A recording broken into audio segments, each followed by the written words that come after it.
नमस्कार विद्यार्थियों, मैं सुरेश भाटी उत्कर्ष क्लासेस लाइव यूट्यूब चैनल पर आप सभी का हार्दिक स्वागत और अभिनंदन करता हूं। स्टूडेंट्स, हम लोग बात कर रहे हैं संविधान क्यों और कैसे, चैप्टर नंबर 1 और इसकी रिवीजन क्लासेस का आज ये दूसरा दिन है। पिछली क्लास में हम लोग बात कर चुके हैं भारतीय संविधान किस प्रकार से बनना प्रारंभ हुआ था, संविधान के निर्माण की प्रक्रिया क्या थी, हम इस पर बात कर रहे थे। स्टूडेंट्स मेरे साथ में जुड़ चुके हैं, इसमें मैं देख सकता हूं इस समय सैजल, सुमन, शिवानी शामरिया, रणसिंह राठौर, रवीना बिश्नोई, सभी स्टूडेंट्स जो कि पिछली बार यानी कि कल क्लास में मौजूद थे आज फिर दिखाई दे रहे हैं।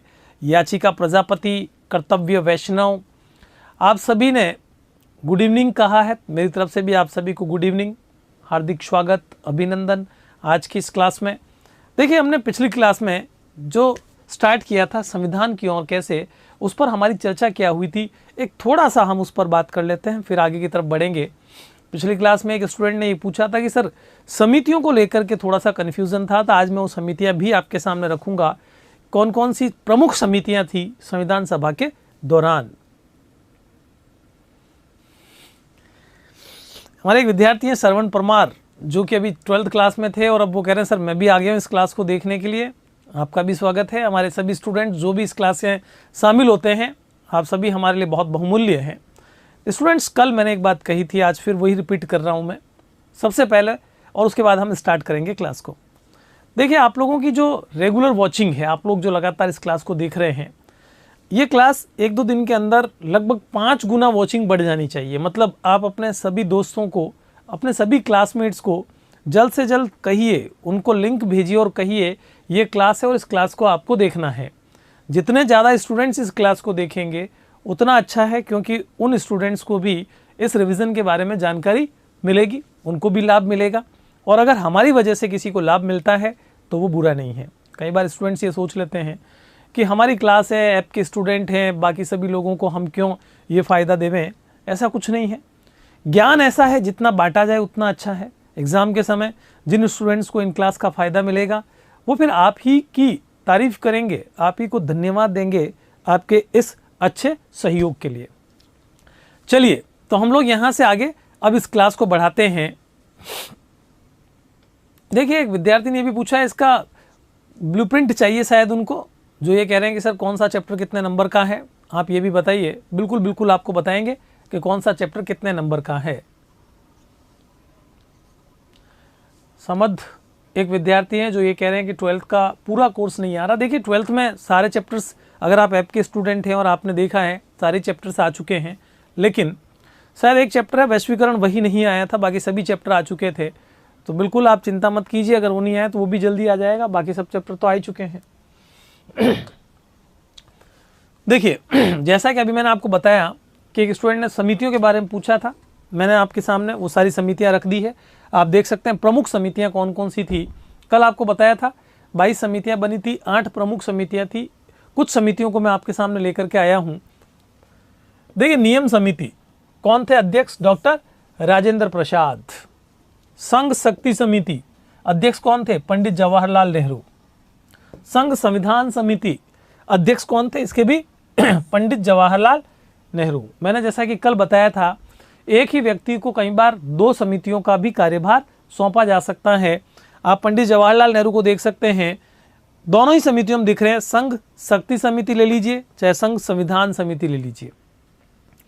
अब जैसे संघ शक्ति समिति की बात करें तो ये समिति ये डिसाइड करेगी कि संघ को कितनी शक्तियां मिलनी चाहिए, क्योंकि हमने जिस प्रकार की शासन प्रणाली को अपनाया, आप सभी जानते हैं एक संघात्मक ढांचा है भारत का। संघात्मक ढांचे में केंद्र सरकार और राज्य सरकारों के बीच में शक्तियों का विभाजन है। तो संघ यानी कि केंद्र को कितनी शक्तियां मिलनी चाहिए, इसके लिए एक समिति गठित की गई, उसका अध्यक्ष पंडित जवाहरलाल नेहरू को बनाया गया। और संघ संविधान समिति, इसका भी अध्यक्ष पंडित जवाहरलाल नेहरू को ही बनाया गया, जिसे यह तय करना था कि संघ का संविधान क्या रहेगा, क्योंकि संघ और राज्य 2 अलग अलग इकाइयां हैं, दोनों के लिए 2 अलग अलग संविधान होंगे। बाद में वो संविधान मर्ज्ड हो जाएंगे, मतलब वो जुड़ जाएगा और पूरा संविधान बन जाएगा। चलिए, बहुत अच्छी बात है। स्टूडेंट कह रहे हैं सर हमने हमारे फ्रेंड्स को बताया, हमारे क्लास में जितने भी दोस्त पढ़ते हैं उन सभी को बताया है। चलिए, बहुत अच्छी बात है ये, अगर आपने सभी को बताया है तो और ज़्यादा आप अपने दोस्तों को बता सकते हैं, अभी भी नहीं बता पाए हैं तो। खुशी शर्मा कह रही है मैं न्यू स्टूडेंट्स हूँ, कोई बात नहीं, कल ही स्टार्ट हुई है खुशी हमारी क्लास, एक ही दिन हुआ है। अभी ज़्यादा कुछ नहीं गया है। आप आज से इस क्लास को देखेंगे तो भी अभी तक बहुत सारी क्लासेज है जिसमें रिवीजन आपका चलेगा, बट आपको कंटिन्यूस सारी क्लासें रेगुलर अटेंड करनी है। ये नहीं सोचना है कि हम बाद में बैठकर आराम से देखेंगे, फुर्सत से देखेंगे। लाइव क्लास में अगर आप आते हैं, जो पढ़ाया जाता है, कुछ अगर आपको कन्फ्यूज़न होता है, हम लोग आपस में बातचीत करके उस कन्फ्यूज़न को सॉल्व भी करते हैं। तो जो आनंद आपका लाइव क्लास में आने वाला है वो बाद में आपको नहीं मिलेगा।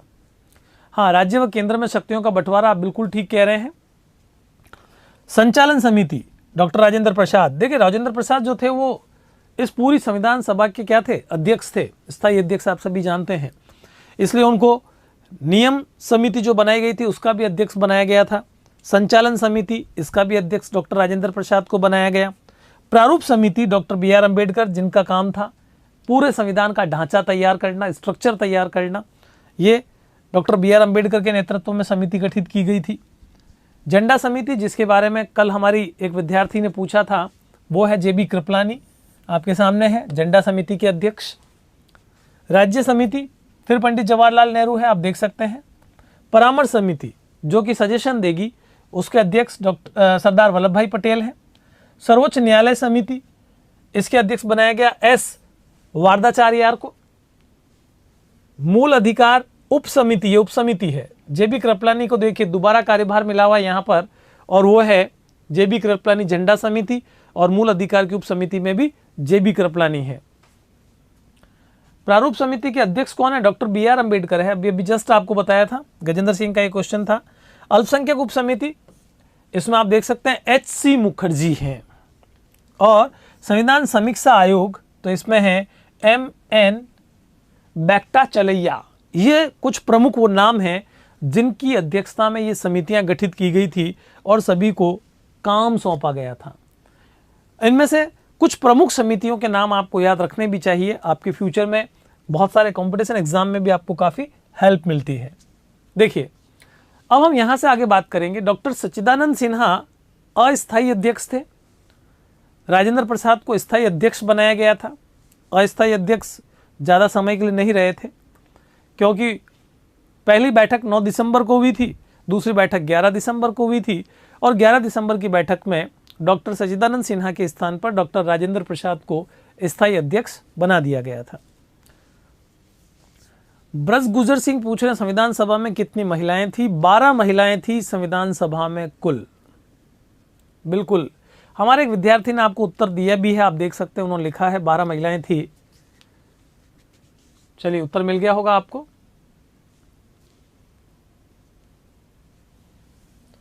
संविधान सभा की कामकाज की शैली पर हम चर्चा करेंगे। यहाँ पर संविधान सभा में जब हम कामकाज की शैली की बात करते हैं तो मतलब यह है संविधान सभा ने काम कैसे किया। काम करते समय संविधान सभा जो थी, जिसे हम कॉन्स्टिट्यूशनल असेंबली कहते हैं, ये कुछ मुद्दों को लेकर आपस में मतभेद थे तो कुछ मुद्दों पर सहमति थी। ये कामकाज की शैली थी। और सीधी सी बात है, जब आपके सामने कॉन्स्टिट्यूशन का निर्माण करना है, संविधान का निर्माण करना है, इतने सारे लोग हैं जो अलग अलग समूहों का नेतृत्व कर रहे हैं, एक जैसे विचार नहीं हो सकते, वहाँ कहीं ना कहीं आपस में टकराव की स्थिति तो बनेगी ही।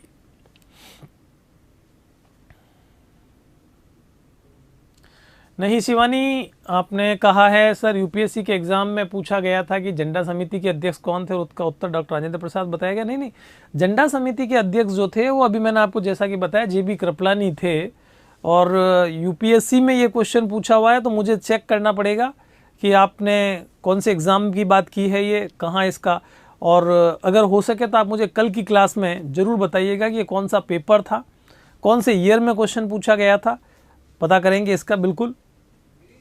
चलिए, तो यहाँ पर सबसे पहली चीज़ तो मैं कह रहा था कि जब हिंदू, मुस्लिम, सिख, ईसाई, सभी धर्म, बहुत सारी जातियाँ, अलग अलग क्षेत्र, इतने सारे लोग एक साथ में होंगे तो बहुत सारे मुद्दों पर तो क्या होगा, मतभेद, और बहुत सारे मुद्दों पर क्या होगा, आपस में सहयोग होगा। इसमें देखिए, संविधान सभा में जो मतभेद थे उसमें आप देखेंगे भारत में शासन प्रणाली केंद्रीकृत होनी चाहिए या विकेंद्रीकृत, केंद्रीकृत या विकेंद्रीकृत, दोनों में से आप सभी जानते हैं कि भारत में जो शासन प्रणाली अपनाई गई है वो कौन सी अपनाई गई है, केंद्रीकृत अपनाई गई या विकेंद्रीकृत? मुझे जल्दी से आप अपना उत्तर लिख करके भेजिए, क्योंकि मैं इन सारे प्रश्नों के उत्तर आप ही से पूछता हुआ इसको क्लास को आगे बढ़ाऊंगा, आपका भी इंटरेस्ट बना रहेगा। यूपीपीएससी में कह रही हैं आप शिवानी कि ये क्वेश्चन पूछा गया था, कौन से एग्जाम में पूछा गया था, कौन से ईयर में पूछा गया था, एक बार जरूर ये बताइएगा मुझे, फिर इस पर डिस्कस हम कर सकते हैं। एक विद्यार्थी उन्होंने ये भी लिखा है कि सरदार पटेल व जवाहरलाल नेहरू के मत जो थे वो आपस में मतभेद थे, उनके मत आपस में नहीं टकराते थे। एक विद्यार्थी ने लिखा यूनियन पब्लिक सर्विस कमीशन। हाँ हाँ, वो यूपीएससी का फुल फॉर्म तो मुझे पता है कि आप क्या, मैं वो नहीं पूछ रहा हूँ आपसे। देखिए अब जो प्रश्न पूछा था उसका उत्तर आ रहा है, जैसा कि रण सिंह राठौड़ ने लिखा है भारत में केंद्रीकृत शासन प्रणाली है, मोहम्मद कैफ ने लिखा विकेंद्रीकृत शासन प्रणाली है। इसी तरह से ब्रह्म सिंह गुर्जर कह रहे हैं विकेंद्रीकरण है, रवीना कह रही है विकेंद्रीकरण है। तो सभी के उत्तर अलग अलग आ रहे हैं। सही उत्तर क्या है? देखिए सही उत्तर है कि बहुत विवाद चला, बहुत मतभेद हुआ कि हम किस शासन प्रणाली को अपनाएं। फाइनली हमने जिस शासन प्रणाली को अपनाया वो है विकेंद्रीकृत शासन प्रणाली। डिसेंट्रलाइजेशन का मतलब होता है जहां शासन की शक्तियां केंद्र व राज्यों के बीच में बटी हुई होनी चाहिए। क्यों भारत ने विकेंद्रीकृत शासन प्रणाली को अपनाया, इसका कारण बताऊंगा मैं भी आपको। केंद्रीकृत शासन प्रणाली जहां सारी शक्तियां एक सरकार के पास होती है। किसके पास होती है? एक सरकार पूरे देश की। और इसका अगर हम एग्जाम्पल देना चाहें तो वो एग्जाम्पल क्या है? ब्रिटेन। ब्रिटेन में एक ही सरकार है जो पूरे देश का शासन चलाती है। जबकि विकेंद्रीकृत का अगर हम एग्जाम्पल देना चाहें तो हम क्या एग्जाम्पल दे सकते हैं? यूएसए। क्या एग्जाम्पल दे सकते हैं हम? यूएसए। वैसे बहुत सारे देश हैं, यूनाइटेड स्टेट्स ऑफ अमेरिका ले लीजिए, कनाडा ले लीजिए, ये वो हैं जहां पर केंद्र व राज्यों के बीच में शक्तियों का बंटवारा है। और भारत ने इसी विकेंद्रीकृत शासन प्रणाली को अपनाया, मतलब भारत ने भी केंद्र व राज्यों के बीच में शक्तियों का बंटवारा रखा है। आप सभी जानते हैं कि बिल्कुल 11वीं क्लास में आपको ये चैप्टर पढ़ाया गया, आप ये बता रहे हैं। भारत में आप जानते हैं केंद्र व राज्यों के बीच में जो शक्तियों का बंटवारा है वो बंटवारा 3 सूचियों के आधार पर है। और वो 3 सूचियां क्या है? संघ सूची है, संघ सूची, राज्य सूची और समवर्ती सूची। ये वो 3 सूचियां हैं जिसके आधार पर केंद्र व राज्यों के बीच में शक्तियों का बंटवारा किया गया है। तो हमने केंद्र व राज्यों के बीच में शक्तियां बांटी है, केंद्र का शासन अलग रखा और राज्यों का शासन अलग रखा है। एक विकेंद्रीकृत शासन कहलाता है जहां पर शक्तियां बंटी हुई होती है। सरदार स्वर्ण सिंह समिति के अध्यक्ष कौन थे? एक शायद विद्यार्थी हैं, कुछ ऐसा पूछ रहे हैं।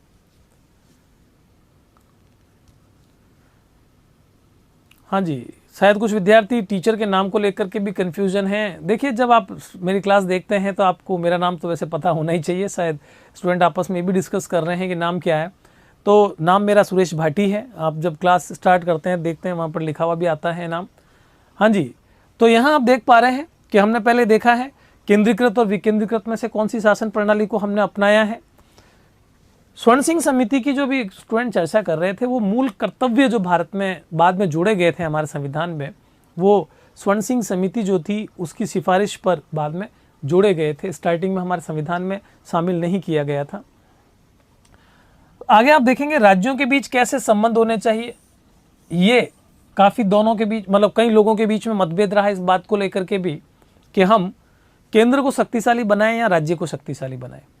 चलिए एक फिर सवाल यहाँ पर मैं आपसे एक क्वेश्चन पूछता हूँ, फिर ही हम आगे बढ़ेंगे कि यहाँ भारत में जो केंद्र है वो शक्तिशाली है या राज्य ज़्यादा शक्तिशाली है? जल्दी से जल्दी मुझे उत्तर लिख करके भेजिए, फिर मैं आगे बढ़ाता हूँ इस क्लास को। फटाफट मुझे अपना उत्तर लिख करके भेजिए, जल्दी से फटाफट अपना उत्तर लिखकर भेजिए।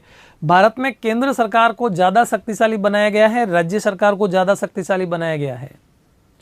राकेश कुमार कह रहे हैं सर शीत युद्ध क्या होता है? ये 12th क्लास का चैप्टर है, 11th में भी आपके शीत युद्ध नहीं है, लेकिन विचारधाराओं के संघर्ष को शीत युद्ध कहते हैं। विचारधाराओं का मतलब है पूंजीवाद और साम्यवाद के बीच की जो टकराहट है उसको शीत युद्ध कहते हैं। जब लड़ाई नहीं हो, युद्ध नहीं हो, लेकिन डायलॉग्स चलते रहे तो शीत युद्ध होता है। अभी आप देख रहे हैं कि यूक्रेन और रसिया के बीच युद्ध चल रहा है, लेकिन रसिया और नाटो कंट्रीज के बीच में शीत युद्ध चल रहा है। बहुत सारे विद्यार्थियों ने उत्तर लिख करके भी भेजा है। बिल्कुल करेक्ट यू, आप सभी सही कह रहे हैं कि केंद्र जो है वो शक्तिशाली है। भारत में हमने केंद्र को शक्तिशाली रखा है, राज्य केंद्र पर निर्भर है। राज्य शक्तिशाली हैं अपने क्षेत्र के अंदर, लेकिन वो केंद्र से ज़्यादा शक्तिशाली नहीं है। न्यायपालिका की क्या शक्तियां होनी चाहिए, इस पर भी काफ़ी मतभेद रहा। यानी कि हम न्यायपालिका को कितना शक्तिशाली बनाएं, क्योंकि न्यायपालिका, व्यवस्थापिका और कार्यपालिका ये 3 अंग हैं।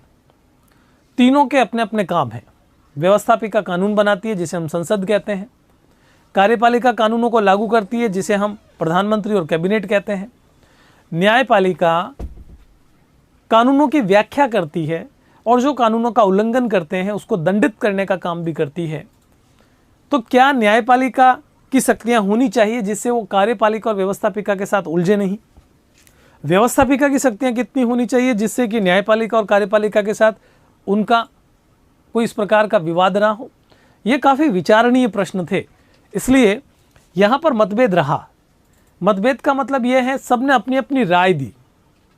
राय देते समय सबने इसके पीछे कारण भी बताया कि अगर हम केंद्र को शक्तिशाली रखें तो क्यों, राज्य को शक्तिशाली रखें तो क्यों, अगर हम न्यायपालिका को ये शक्ति देवे तो क्यों और नहीं देवे तो क्यों। इस प्रकार से सभी ने अपने अपने व्यूज़ रखे, अपनी अपनी बातें रखी, ताकि फाइनली हम उस निर्णय पर पहुंच सकें कि हमें किस प्रकार का संविधान चाहिए, हम किस प्रकार की व्यवस्था चाहते हैं, न्यायपालिका हमारी कितनी शक्तिशाली होनी चाहिए। बिल्कुल कानूनों की व्याख्या करती है न्यायपालिका, आपने बिल्कुल ठीक कहा है। हाँ, इंपॉर्टेंट क्वेश्चन भी बताएंगे। एक विद्यार्थी पूछ रहे हैं क्या संविधान को संपत्ति के अधिकारों की रक्षा करनी चाहिए? आप सभी जानते हैं ये तो बाद में भी एक विवाद का विषय बना हुआ है। जब हमारा संविधान बन गया, संपत्ति के अधिकार की बात आई, आगे जाकर संशोधन करना पड़ा, मूल अधिकारों में से संपत्ति के अधिकार को बाद में हटाना पड़ा, और इस अधिकार को हटाने के लिए इस अधिकार को हटाने के लिए हमारी संसद और न्यायपालिका के बीच विवाद भी चला। बार बार ये मुद्दा उठा कि क्या संपत्ति के अधिकार में कोई संशोधन किया जा सकता है।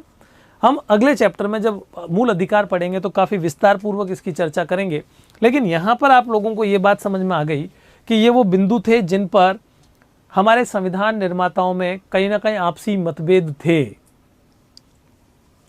रवीना पूछ रही है व्लादिमीर पुतिन किसी की बात नहीं मानते हैं, तानाशाह बन गए हैं।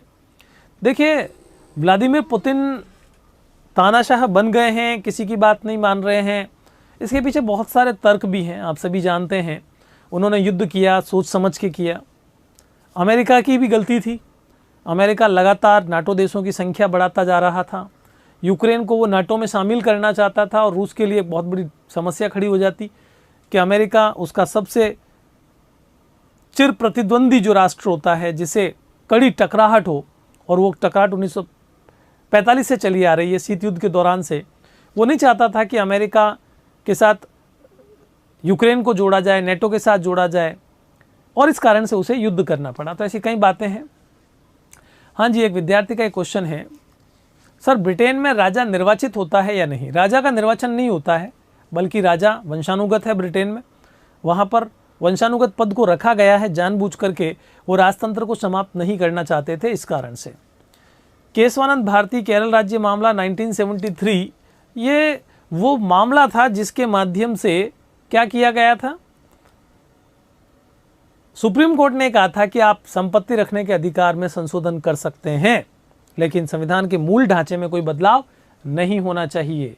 यहां से इस समस्या का समाधान ढूंढा गया था। देखिए, ये वो मामला है जहां पर आम सहमति थी। मैंने क्या कहा, जब संविधान निर्माता संविधान का निर्माण कर रहे थे तो कुछ मुद्दों पर तो उनके बीच में मतभेद थे, जिनकी हमने अभी चर्चा की। कुछ मुद्दे ऐसे थे जहां पर सभी आम सहमति लेकर चल रहे थे, और उनमें सबसे बड़ा आम सहमति का मुद्दा था, वो था सार्वभौमिक मताधिकार। सार्वभौमिक मताधिकार का मतलब क्या होता है? इसका मतलब होता है सभी को एक समान मत देने का अधिकार।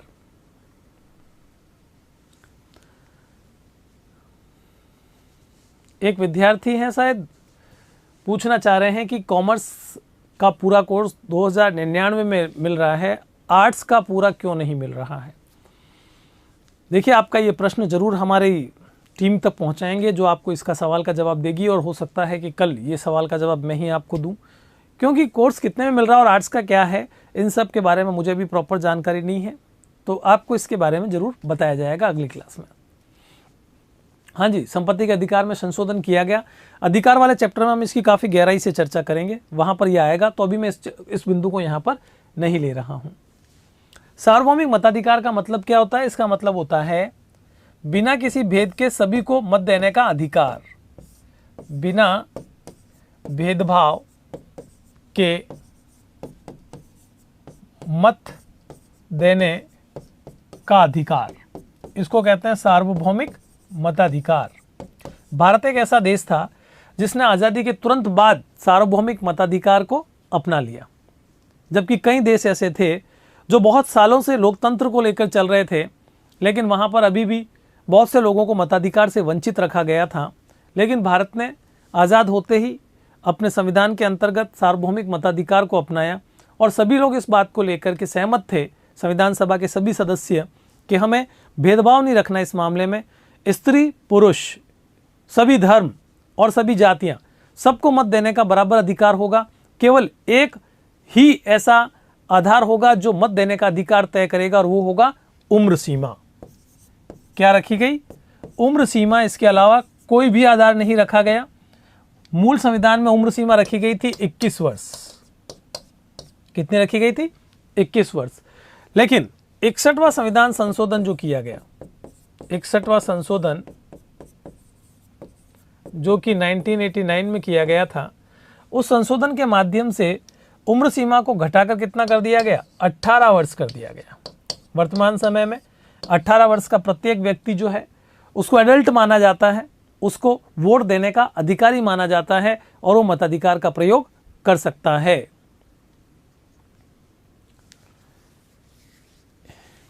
हाँ बिल्कुल, एक निश्चित आयु के बाद सभी को मत देने का अधिकार सार्वभौमिक मताधिकार कहलाता है। आप यहां पर देख सकते हैं।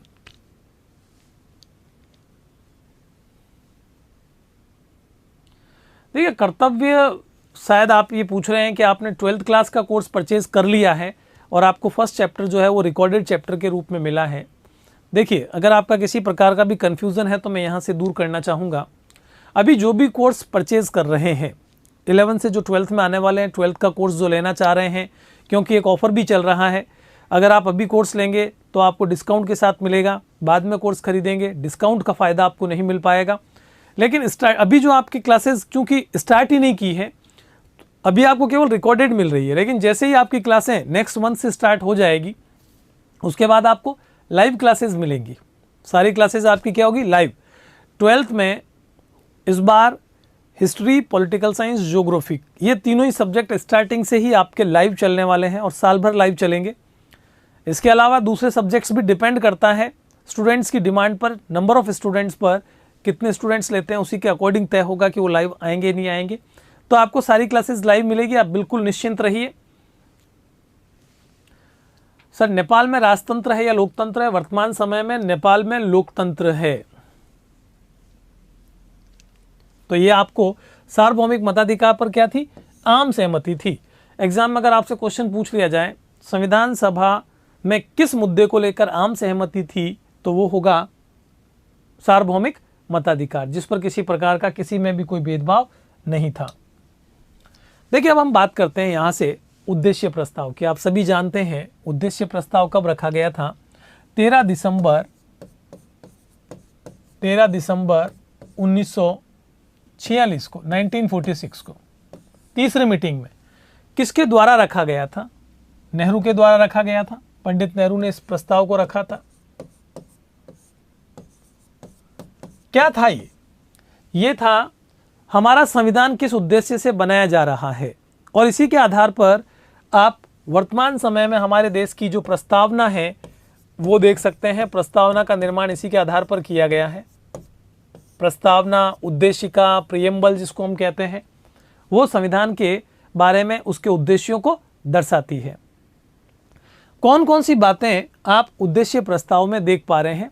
देखिए, भारत एक स्वतंत्र, संप्रभु और गणराज्य, ये 3 शब्द यहां पर बताए गए हैं हमारे उद्देश्य प्रस्ताव में कि भारत एक स्वतंत्र देश होगा जो किसी के अधीन नहीं होगा, संप्रभु होगा। संप्रभु का मतलब होता है भारत के शासन की सर्वोच्च शक्ति भारत में निहित होगी, किसी अन्य देश के पास हमारे शासन की शक्ति निहित नहीं होगी, यानी कि हम आंतरिक और बाहरी मामले में अपने निर्णय लेने के लिए स्वतंत्र होंगे। ये संप्रभु कहलाता है। भारत एक संप्रभु देश है और जब तक हम अंग्रेजों के अधीन थे 1947 तक, तब तक हम एक देश जरूर थे लेकिन संप्रभु नहीं थे, क्योंकि हमारा शासन चलाने की शक्ति या हमारे शासन का अधिकार ब्रिटिश सरकार के पास में था। लेकिन जब हम 1947 में स्वतंत्र हुए, हमने अपना संविधान बनाया, तो हमने उद्देशिका में क्लियर लिखा, उद्देश्य प्रस्ताव में क्लियर लिखा कि भारत एक संप्रभु राज्य होगा। और फिर आती है बात गणतंत्र, भारत एक गणराज्य होगा। फिर एक क्वेश्चन मैं आपसे पूछूंगा और आगे बढ़ेंगे, गणराज्य का मतलब क्या होता है?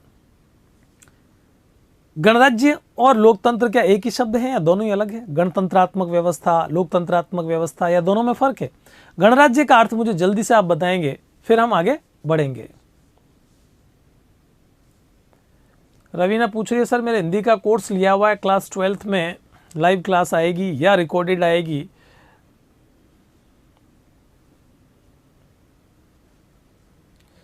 देखिए, मैंने आपको भी थोड़ी देर पहले बताया था इसके बारे में कि आपकी प्रमुख क्लासेस, जिनके मैंने 3 क्लासेस के नाम लिए थे, वो सारी लाइव क्लासेस रहेगी। और जैसे ही हम स्टार्ट करेंगे उस समय अगर ऐसा लगता है कि कौन कौन सी और लाइव बढ़ाई जा सकती है तो उनको भी बढ़ाया जाएगा। तो आप बिल्कुल निश्चिंत रहिए, लगभग सभी क्लासेस लाइव रखी जाएगी आपकी। हाँ, उद्देश्य प्रस्ताव में बदलाव किया गया, हूबहू उद्देश्य प्रस्ताव को हमने उद्देशिका में नहीं शामिल किया है, चेंज करके बाद में शामिल किया है। हाँ, दोनों अलग अलग हैं, आप ये बता रहे हैं। खुशी शर्मा लिख रही है पब्लिक का राज यानी कि गणराज्य। और बताइए, अभी मुझे क्लियर उत्तर नहीं मिल पा रहा है, गणराज्य शब्द का अर्थ क्या है? जनता का शासन तो लोकतंत्रात्मक शासन होता है, फिर गणतंत्र में और लोकतंत्र में क्या फर्क रहा? जल्दी बताइए फटाफट, आपका उत्तर थोड़ा सा स्पीड से आना चाहिए। गणराज्य का मतलब क्या है?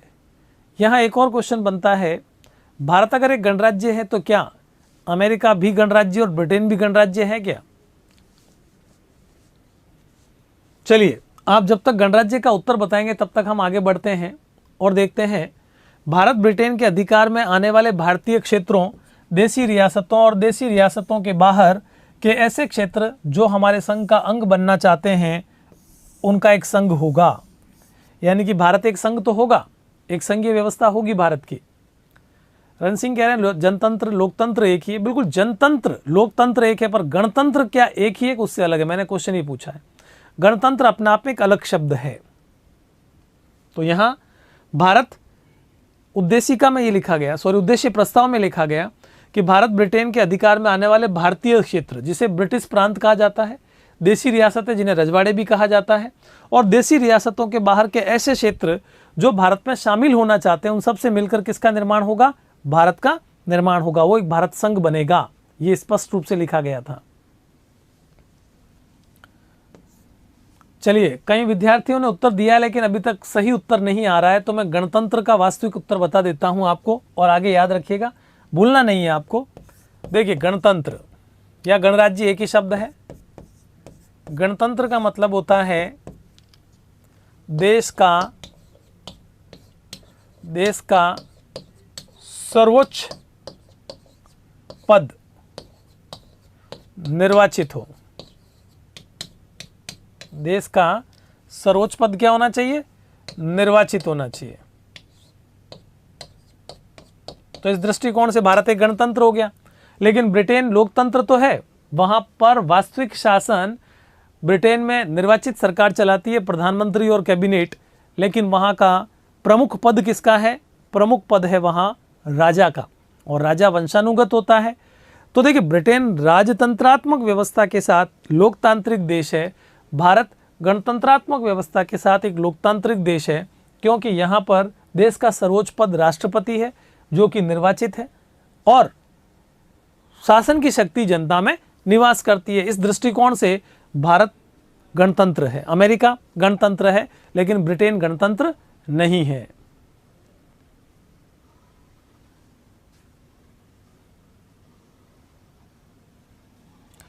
संघ की इकाइयां स्वायत्त होगी और उन सभी शक्तियों का प्रयोग और कार्यों का संपादन करेगी जो संघीय सरकार को नहीं दी गई है। संघ की इकाइयां जिनको हम वर्तमान समय में राज्य कहते हैं, जैसे कि राजस्थान, पंजाब, हरियाणा, उत्तर प्रदेश, गुजरात, ये सभी क्या है? संघ की इकाइयां। ये सभी क्या होगी? स्वायत्त, मतलब अपने कार्यों का संपादन खुद करेगी। लेकिन किन कामों में वो स्वायत्त होगी? जिन कामों को करने का अधिकार केंद्र सरकार को नहीं दिया गया है वो काम राज्य सरकारें करेगी, लेकिन जो केंद्र को दिया गया है वो केंद्र सरकार करेगी। सॉरी, एक विद्यार्थी ने लिखा है सर क्लास अटक कर चल रही है, बाकी विद्यार्थियों का ऐसा कोई कंप्लेन नहीं है। आप हो सकता है कि अपने नेटवर्क की प्रॉब्लम आ रही हो, इस कारण से हो। आप एक बार वापस उसको रिफ्रेश करके चलाइए, समस्या हो सकती है नेटवर्क की वजह से, क्योंकि बाकी स्टूडेंट्स ने ऐसी कोई प्रॉब्लम नहीं बताई है। देखिए, एक विद्यार्थी ने एक क्वेश्चन जो पहले पूछा था फिर रिपीट किया, जबकि उत्तर मैंने बताया था। नेपाल में राजतंत्र है या लोकतंत्र? वर्तमान समय में नेपाल में लोकतंत्रात्मक शासन प्रणाली है। अब राजतंत्रात्मक शासन प्रणाली वहां पर नहीं है।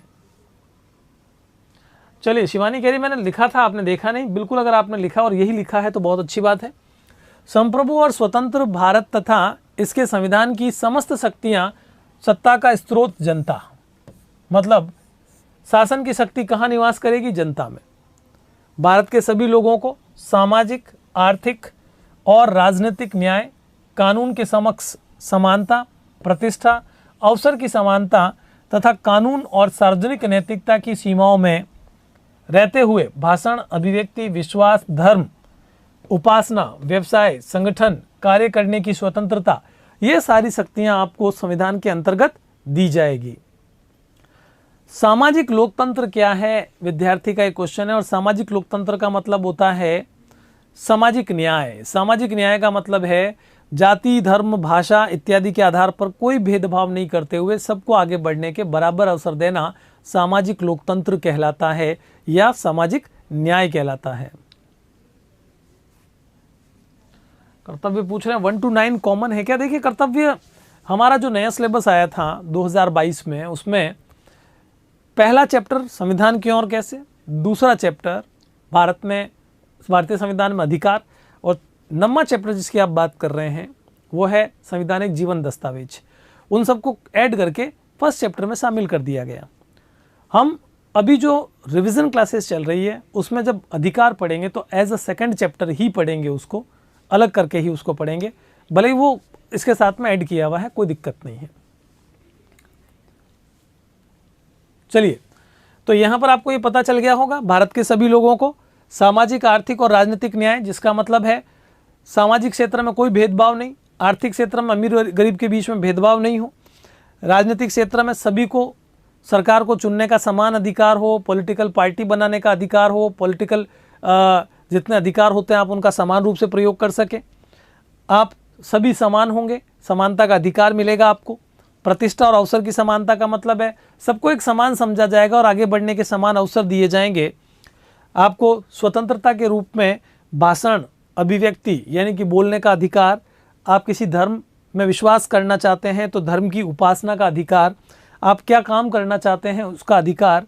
अगर आप यहाँ पर देखें तो हमारा संविधान जो बना था उसके मौलिक अधिकारों में आप आगे चलकर पढ़ेंगे, अनुच्छेद 14 से 18 में जो समानता है उसमें इन सभी समानताओं का उल्लेख कर दिया गया है। 19 में जो स्वतंत्रता है इन सभी स्वतंत्रताओं का उल्लेख वहाँ पर कर दिया गया है।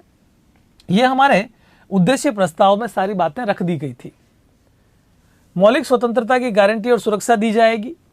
अल्पसंख्यकों, पिछड़े व जनजातीय क्षेत्र, दलित व अन्य पिछड़े वर्गों को समुचित सुरक्षा दी जाएगी, क्योंकि भारत में बहुसंख्यक हिंदू हैं जबकि अन्य धर्म सभी अल्पसंख्यक हैं। जनजातीय जिनको एसटी कहा जाता है, दलित जिनको एससी कहा जाता है, शेड्यूल कास्ट कहा जाता है, ये वो वर्ग हैं जो कि बाकी सभी जातियों से बहुत पिछड़ गए और हिंदू धर्म से अन्य धर्म अल्पसंख्यक होने के कारण उनके आगे बढ़ने में बाधा आ सकती है। तो ये उद्देश्य प्रस्ताव में लिखा गया कि इन सबको समुचित सुरक्षा दी जाएगी, किसी प्रकार से उनको पीछे नहीं रहने दिया जाएगा। एक विद्यार्थी का क्वेश्चन है लोकतंत्र क्या है? देखिए, लोकतंत्र का सीधा सा अर्थ है जनता का शासन, जहां शासन करने की शक्ति जनता में निवास करती है, जहां चुनी हुई सरकार शासन करती है, जनता जिस सरकार को चुनती है। सरकार को मनमानी करने का अधिकार नहीं होता है, क्योंकि अगर करे अगले चुनाव में लोग उसको हटा देंगे, नई सरकार का चुनाव कर लेंगे। तो जहां शासन की अंतिम शक्ति जनता में निवास करती है उसको कहते हैं लोकतंत्र, जनतंत्र, इंग्लिश में डेमोक्रेसी। आपने एक परिभाषा भी सुनी होगी अब्राहम लिंकन की, जनता का, जनता के लिए, जनता के द्वारा शासन, by the people, of the people, for the people is democracy. तो लोकतंत्र का सीधा सा मतलब है जहाँ जनता में अंतिम शक्ति का निवास हो, उसे हम लोकतंत्र शासन कहते हैं। अब देखिए एक एग्जाम्पल बताता हूं मैं, यहाँ पर आपको लोकतंत्र काफ़ी हद तक समझ में आ जाएगा। भारत एक लोकतंत्रात्मक देश है, अमेरिका एक लोकतंत्रात्मक देश है, ब्रिटेन एक लोकतंत्रात्मक देश है। अभी अभी आपने देखा होगा रशिया ने यूक्रेन पर अटैक किया, रशिया में भी चुनी हुई सरकार है, लेकिन आप ये भी जानते होंगे कि व्लादिमीर पुतिन ने घोषणा की थी कि जब तक वो मरेंगे तब तक इस पद पर रहेंगे, यानी कि अब लोकतंत्र एक फॉर्मेलिटी रह गई है। रशिया के अंदर लोकतंत्र एक फॉर्मेलिटी रह गई है, जो पुतिन चाहेंगे वही होगा, ये घोषणा उनके द्वारा पहले ही कर दी गई थी। अभी युद्ध का विरोध करने के लिए बहुत सारे लोग सड़कों पर उतरे, उनको जबरन जेलों में डाल दिया गया, यानी कि वहाँ लोकतंत्र की हत्या हो रही है, जनता की इच्छा के खिलाफ युद्ध किया जा रहा है। ये होता है जब लोकतंत्र खतरे में पड़ जाता है तब, और जब तक लोकतांत्रिक शक्ति जनता के हाथ में रहती है तब तक सरकार ऐसा कोई कदम नहीं उठाती हो जो जनता के हित में नहीं हो। देखिए एक विद्यार्थी ने पूछा है कि क्या नीति निर्देशक तत्वों में न्यायपालिका परिवर्तन कर सकती है। देखिए नीति निर्देशक तत्वों को सबसे बड़ी चीज़ तो यह है, न्यायपालिका में नहीं ले जाया जा सकता, क्योंकि मूल अधिकार न्यायपालिका तक जा सकते हैं। नीति निर्देशक तत्व तो वो नैतिक बातें हैं जिनका पालन सरकार को करना होगा, वो वाद योग्य नहीं है, हम इसके आगे चर्चा करेंगे। चलिए तो आगे हम बात करते हैं गणराज्य की क्षेत्रीय अखंडता तथा थल, जल और आकाश में इसके संप्रभु अधिकारों की रक्षा सभ्य राष्ट्रों के कानून और न्याय के अनुसार ही की जाएगी। यहाँ पर जो सभ्य राष्ट्र आया है इसका मतलब है उस समय दुनिया के जितने भी लोकतंत्रात्मक देश हैं और जो अंतर्राष्ट्रीय कानूनों का पालन करते हैं, क्योंकि देखिए जल, थल और अगर हम बात करें आकाश, इसको लेकर दो या दो से अधिक राष्ट्रों के बीच विवाद हो सकता है। हमारे पड़ोसियों के बीच, पड़ोसियों के साथ हम सीमा विवाद को लेकर, जैसे पाकिस्तान के साथ में भी हैं, चीन के साथ में भी है, बांग्लादेश के साथ में भी हमारा सीमा विवाद रहा है। हम सिंधु नदी के जल को लेकर भारत और पाकिस्तान के बीच में सीमा विवाद रहा। हिंद महासागर में हमारी कहाँ तक पहुँच होनी चाहिए इस बात को लेकर के विवाद हो सकता है। आकाश में हम जब जाते हैं कितना आकाश हमारा होगा इसको लेकर विवाद हो सकता है। इसके लिए कुछ अंतर्राष्ट्रीय कानून बने हुए हैं, तो सभ्य राष्ट्रों ने जो कानून बनाए हैं उन कानूनों का पालन भारत के द्वारा किया जाएगा, ये उद्देश्य प्रस्ताव में स्पष्ट कर दिया गया था। विश्व शांति और मानव कल्याण के विकास के लिए देश स्वेच्छापूर्वक पूर्ण योगदान करेगा, इस बात का उल्लेख भी स्पष्ट कर दिया गया हमारे संविधान में। अगर आप अनुच्छेद 51 को देखेंगे, आर्टिकल 51, जहां पर लिखा गया है भारत की विदेश नीति वसुदेव कुटुंबकम पर आधारित होगी। हमारी विदेश नीति कैसी होगी? वसुदेव कुटुंबकम, शांति की नीति, वसुदेव कुटुंबकम, जिसका मतलब होता है शांति की नीति। हम किसी के साथ युद्ध नहीं करेंगे, चलाकर युद्ध नहीं करेंगे। अगर हम पर किसी ने अटैक कर दिया तो हम उसका समाधान जरूर करेंगे, हम उसका जवाब जरूर देंगे। तो यहाँ पर अनुच्छेद 51 जो है वो भारतीय विदेश नीति के बारे में जो बता रहा है वो यहाँ से पता चल रहा है। हमने उद्देश्य प्रस्ताव में स्पष्ट किया था कि हम मानव कल्याण, विश्व कल्याण और शांति की नीति से ही आगे बढ़ेंगे।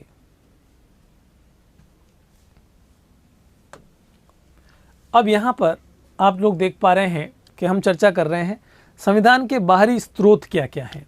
संविधान के बाहरी स्रोतों का मतलब यह है कि भारत का संविधान जब बनाया गया, कुछ बातें ऐसी थी जो हमने हमारे देश से ग्रहण की और कुछ बातें ऐसी थी जो कि हमने दूसरे देशों से ग्रहण की। बाहरी स्रोत का मतलब है हमने दूसरे देशों के संविधान से किन किन चीज़ों को ग्रहण किया है, वो संविधान के बाहरी स्रोत कहलाते हैं। वैसे ये आपने देखा होगा कि भारतीय संविधान के बारे में कहा जाता है कि जो 1935 का अधिनियम था, 1935 एक्ट, ब्रिटिश सरकार के समय भारत में लागू किया गया था, जिसे प्रांतीय स्वायत्ता के नाम से भी जाना जाता है, प्रांतीय स्वायत्ता अधिनियम।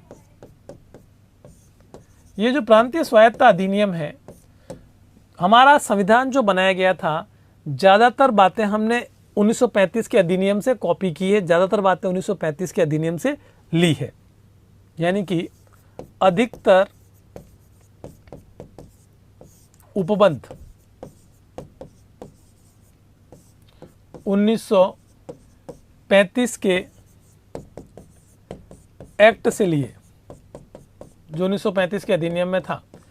ये तो बातें हो गई हमने हमारे संविधान में हमारे देश से क्या ग्रहण किया है। लेकिन अगर बात की जाए कि हमने विदेशों से क्या ग्रहण किया है हमारे संविधान में, तो बहुत सारी बातें आपके सामने लिखी हुई है जो हमने विदेशों से ग्रहण की है। सबसे पहला हम यहाँ पर देखिए बात करते हैं ब्रिटिश संविधान से हमने क्या लिया, यानी कि हमने ब्रिटेन से क्या लिया। तो ये है ब्रिटेन, जहाँ से हमने कौन कौन सी बातें ग्रहण की है। सबसे पहले देखिए, सर्वाधिक मत के आधार पर चुनाव जीत का फैसला, first past the post system बताया गया आपको चुनाव और प्रतिनिधित्व वाले चैप्टर में, कि यानी कि FPTP जो प्रणाली है, जो सबसे ज़्यादा वोट लाएगा वो विजेता होगा। ये हमने कहाँ से लिया है?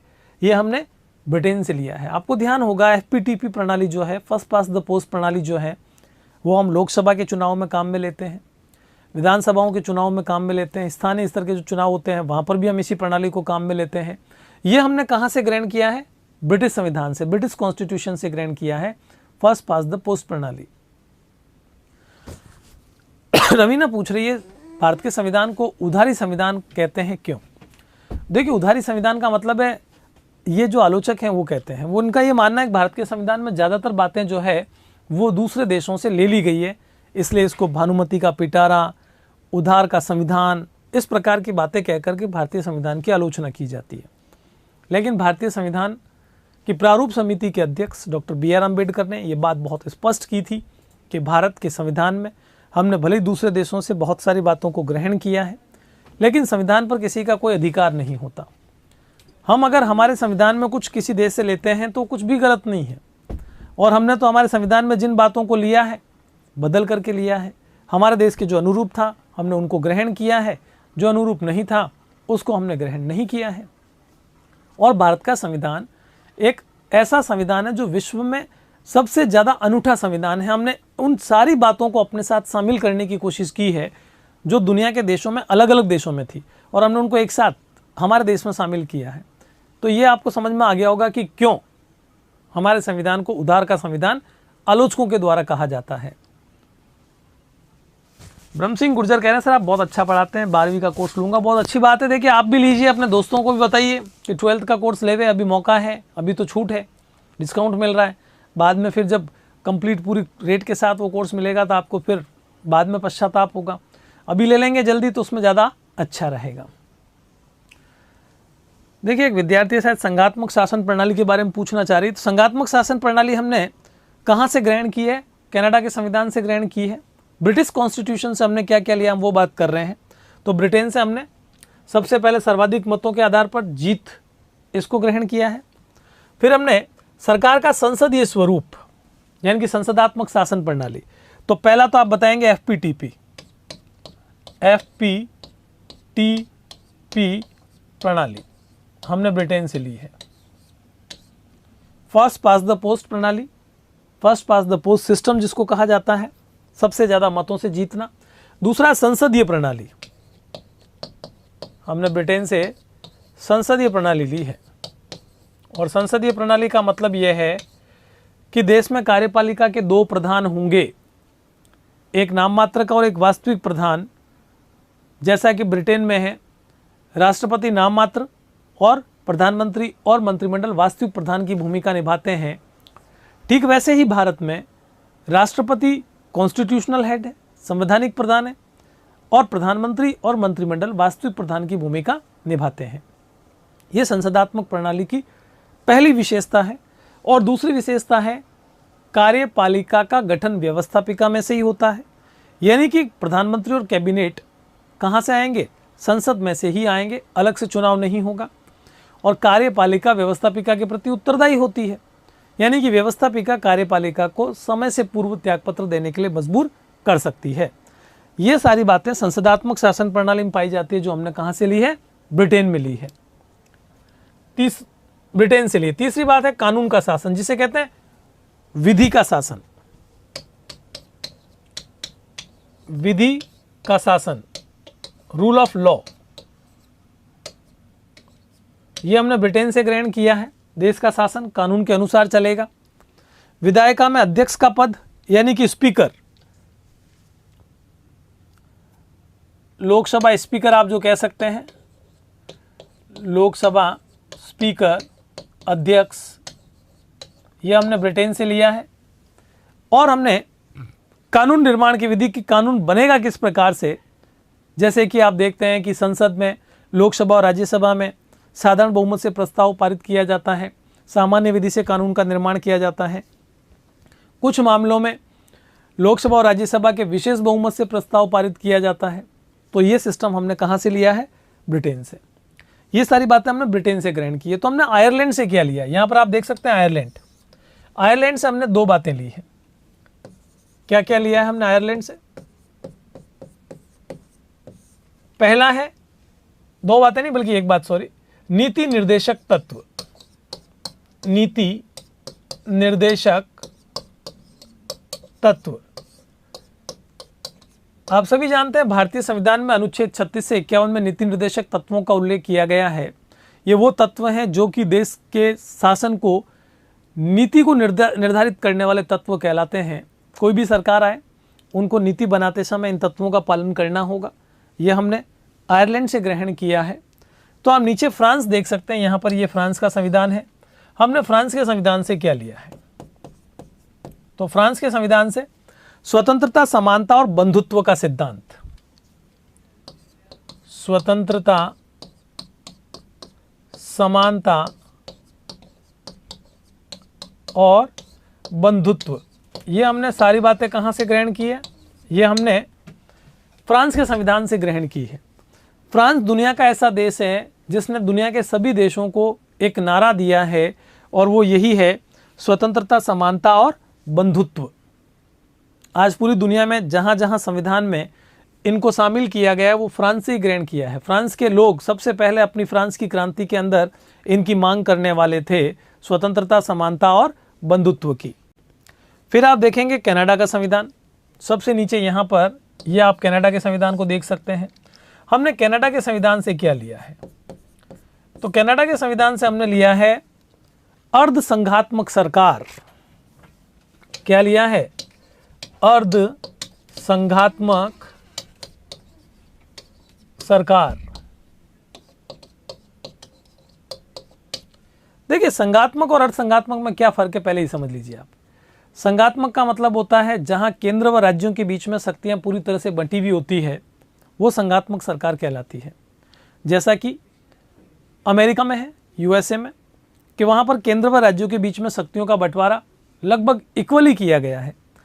वहाँ भले ही हमें अमेरिका की केंद्र सरकार मजबूत दिखाई देती है, लेकिन राज्यों के अपने संविधान हैं, खुद के झंडे होते हैं। राज्य बहुत सारे मामलों में वहाँ बहुत स्वतंत्र और बहुत शक्तिशाली हैं। लेकिन भारत में हमने कनाडा के संविधान से अर्ध संघात्मक व्यवस्था को लिया, जिसे हम यूँ कह सकते हैं कि हमारे संविधान में स्पष्ट रूप से लिखा गया है अनुच्छेद 1 में, India is a union of states. Bharat राज्यों का संघ होगा, अर्थात केंद्र सरकार शक्तिशाली होगी और राज्यों को जो शक्तियां मिलेगी वो केंद्र से राज्यों की तरफ जाती हुई दिखेगी, यानी कि राज्य केंद्र पर निर्भर होंगे। दो हमारे यहाँ पर जो शक्तियां हैं, जैसे संघ सूची, राज्य सूची और समवर्ती सूची में बटी हुई है, लेकिन ऐसी कोई भी शक्ति जो इन तीनों सूचियों में उल्लेखित नहीं होगी, उनको कहा जाएगा अवशिष्ट शक्तियां। और वो अवशिष्ट शक्तियां हमें कहाँ से प्राप्त होगी? अवशिष्ट शक्तियां किस में होगी? वो होगी केंद्र सरकार के पास। ये हमने कनाडा के संविधान से लिया है। अवशिष्ट शक्तियों के बारे में फिर बता देता हूँ। वे शक्तियां जिनका उल्लेख संघ सूची, राज्य सूची और समवर्ती सूची तीनों में कहीं पर भी नहीं किया गया है, वे अवशिष्ट शक्तियां कहलाएगी। और उन पर अगर कानून बनाने की बात आएगी तो वहाँ केंद्र सरकार कानून बनाएगी। ये हमने कनाडा के संविधान से ग्रहण किया है। तो ये हमने अलग अलग देशों से जिन जिन चीज़ों को ग्रहण किया है वो आपके सामने बहुत स्पष्ट रूप से लिखा गया है। इतना ही नहीं, हमने मूल कर्तव्य जो बाद में शामिल किए वो सोवियत संघ या फिर वर्तमान समय में जो रसिया है उससे प्रेरित होकर के शामिल किए। हमने हमारे संविधान के अंतर्गत जो आपातकालीन शक्तियां रखी है अनुच्छेद 352, 56 और 60 में, वो हमने जर्मनी से प्रेरित होकर के ली है। संविधान संशोधन की प्रक्रिया हमने जो अफ्रीका का संविधान है उससे प्रेरित होकर के ली है। तो ऐसी कई चीज़ें हैं जो हमने अलग अलग देशों के संविधानों से प्रेरित होकर के समय समय पर ग्रहण की है।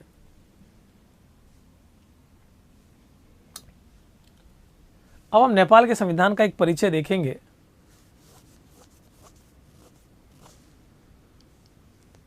हाँ, अवशिष्ट विषय आपको समझ में आ गया। अवशिष्ट विषय कह लीजिए, अवशिष्ट शक्तियां कह लीजिए। एक विद्यार्थी ने साहब ये पूछा था कि लोकसभा के प्रथम अध्यक्ष कौन थे, शायद यही पूछा था। मावलंकर जो थे वो लोकसभा के प्रथम अध्यक्ष थे। नेपाल का संविधान एक परिचय। नेपाल का संविधान, यहाँ हम थोड़ी बहुत बात नेपाल के संविधान की भी कर लेते हैं। नेपाल में संविधान का निर्माण अनेकों बार किया गया क्योंकि यह जन भावनाओं के अनुकूल नहीं था। स्टार्टिंग में जब हमने चैप्टर स्टार्ट किया था तब ये बात कही थी, वह संविधान जो जनता के प्रतिनिधियों के द्वारा बनाया जाता वो जन भावनाओं के अनुकूल होता है। जो संविधान किसके द्वारा बनाया जाता है? जन प्रतिनिधियों के द्वारा, वो जनता की भावनाओं के अनुकूल होता है। और जो राजा के द्वारा बनाया जाए, जो किसी तानाशाह के द्वारा बनाया जाए, वो जनता की इच्छाओं के और हितों के अनुकूल नहीं होता, इसलिए वो लंबे समय तक नहीं चल सकता। नेपाल में ऐसा ही हुआ। नेपाल में जो संविधान बनाया गया वो बार बार क्यों बदलना पड़ा, आप देख सकते हैं। 1948 में, फिर 1951 में, फिर 1959 में, 62 में, 90 में, ये बार बार संविधान में इसीलिए परिवर्तन करना पड़ा क्योंकि नेपाल का संविधान जन इच्छाओं का प्रतिनिधित्व करने वाला नहीं था। ये एक ऐसा संविधान था जो राजा की मनमानी पर आधारित था और जहां सारी शक्तियां राजा के इर्द गिर्द केंद्रित थी। केवल एक फॉर्मेलिटी के तौर पर संविधान बना दिया गया। जनता को ये लगे कि देश का शासन संविधान के अनुरूप चल रहा है, क्योंकि नेपाल के आसपास भारत जैसे देश में और अन्य देशों में लोकतंत्र कायम हो चुका था। नेपाल के लोग भी लोकतंत्र की मांग कर रहे थे। तो राजा लोकतंत्र इसलिए नहीं लाना चाहता था क्योंकि राजा के हाथ से शक्तियां चली जाएगी। तो राजा ने वहां पर नाम मात्र का एक संविधान बनाया, संविधान में सारी शक्तियां अपने पास में रखी। जनता लगातार इसका विरोध करती रही और यही कारण है कि समय समय पर संविधान को बदलना पड़ा। 1948 में, 1951 में, 1959 में, 1962 में, 1990 में कई बार संविधान में संशोधन किए गए। नेपाल में शासन व्यवस्था परिवर्तन करने के लिए जनता निरंतर प्रयासरत रही और राजा ने अक्टूबर 2002 में समस्त शक्तियां अपने हाथ में ले ली जब नेपाल में एक त्रिकोणीय संघर्ष चला था। देखिए, नेपाल में त्रिकोणीय संघर्ष का मतलब क्या है? त्रिकोणीय संघर्ष,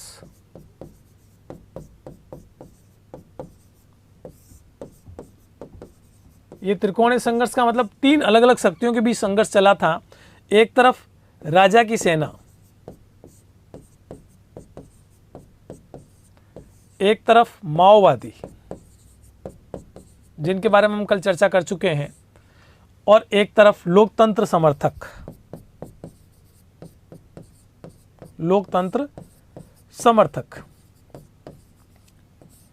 ये जो तीन अलग अलग लोग हैं, तीन अलग अलग प्रकार के जो समूह हैं, इन तीनों के बीच में एक संघर्ष चला था और वो संघर्ष इतना बढ़ता चला गया था कि वहां हिंसा तक भड़क गई थी।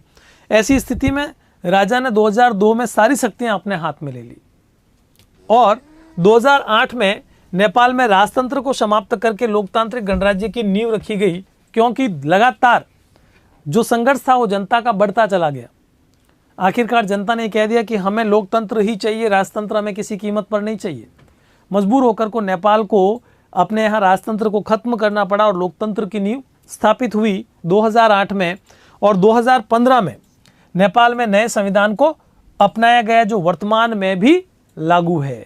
जो संविधान 2015 में वहां लागू किया गया था वर्तमान में भी, अर्थात नेपाल एक लोकतांत्रिक देश है। चलिए स्टूडेंट्स, तो देखिए आज का हमारा ये चैप्टर तो यहां पर होता है कंप्लीट। अब हमारी चर्चा अगले चैप्टर में भारत के संविधान में जो अधिकार है उन पर होगी। अधिकारों का क्या महत्व है, भारतीय संविधान में जो मौलिक अधिकार हैं वो कहाँ पर लिखे गए हैं, अधिकारों का घोषणा पत्र क्या है, अधिकार और कर्तव्य में क्या संबंध है, अधिकार और नीति निर्देशक तत्वों में क्या संबंध है, ये सारी की सारी बातें जो होगी वो हमारी आने वाली क्लास में होगी।